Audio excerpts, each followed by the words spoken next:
ក្រៅពីជួយឧបត្ថម្ភជាស្បៀងគ្រឿងឧបភោគបរិភោគសម្ភារៈប្រើប្រាស់និងថវិកាដល់រដ្ឋបាលសាលាខេត្តសម្រាប់ជួយដល់វីរៈកងទ័ពជួរមុខនិងជនភៀសសឹកជាបន្តបន្ទាប់ឥឡូវនេះក្រុមអាជីវករបាននាំគ្នាធ្វើអំបុកបាក់យ៉ុងជួយដល់កងទ័ពបន្ថែមទៀតព្រោះវាងាយស្រួលសម្រាប់កងទ័ពក្នុងការដាក់តាមខ្លួនយកទៅទទួលទាននៅក្នុងសមរភូមិប្រយុទ្ធក្រុមអាជីវកររបស់ប្រជាពលរដ្ឋបានធ្វើអំបុកជាច្រើនកន្លែងក្នុងក្រុងពោធិ៍សាត់ដោយឡែកក្រុមអាជីវករមួយក្រុមដែលផ្ដើមដោយប្អូនប្រុសឈ្មោះវ៉ាន់ហៀងនិងប្អូនប្រុសឈ្មោះអ៊ុនទាហេងជាអាជីវករលក់ក្រណាត់លក់អង្ករនិងគ្រឿងសំណង់រួមជាមួយអាជីវករផ្សារពោធិ៍សាត់មួយចំនួនទៀតបាននាំគ្នាធ្វើនៅផ្ទះចុងភៅអ៊ីណាគ្រីស្ថិតក្នុងភូមិពាញែក1សង្កាត់ផ្ទះព្រៃដែលមានវត្ថុធាតុដើមអំបុកស្រូវថ្មីចំនួន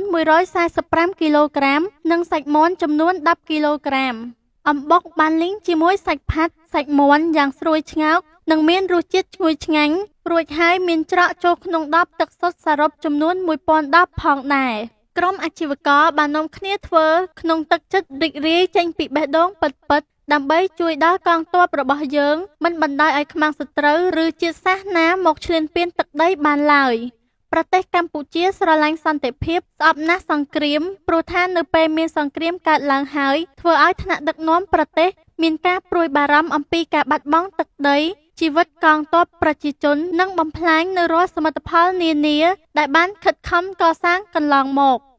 ទង្វើរបស់ក្រុមអាជីវករខាងលើនេះគឺជាគំរូដ៏ល្អក្នុងន័យស្រឡាញ់កងទ័ពក្នុងនាមឈាមជ័រខ្មែរតែមួយខ្មែរស្រឡាញ់ខ្មែរខ្មែរជួយខ្មែរក្រោមការដឹកនាំប្រកបដោយគតិបណ្ឌិតរបស់សម្ដេចតេជោហ៊ុនសែនដែលជាបិតាសន្តិភាពនិងសម្ដេចមហាបវរធិបតីហ៊ុនម៉ាណែតនាយករដ្ឋមន្ត្រីនៃព្រះរាជាណាចក្រកម្ពុជាពិសេសអាយដាមខុយរីដាអភិបាលនៃគណៈអភិបាលខេត្តដែលជាថ្នាក់ដឹកនាំដ៏ឆ្លៀសវៃម៉ឺងម៉ាត់ច្បាស់លាស់មានភាពទទួលខុសត្រូវដែលប្រជាពលរដ្ឋខេត្តពោធិ៍សាត់គោរពស្រឡាញ់គ្រប់គ្នាសពថ្ងៃនេះ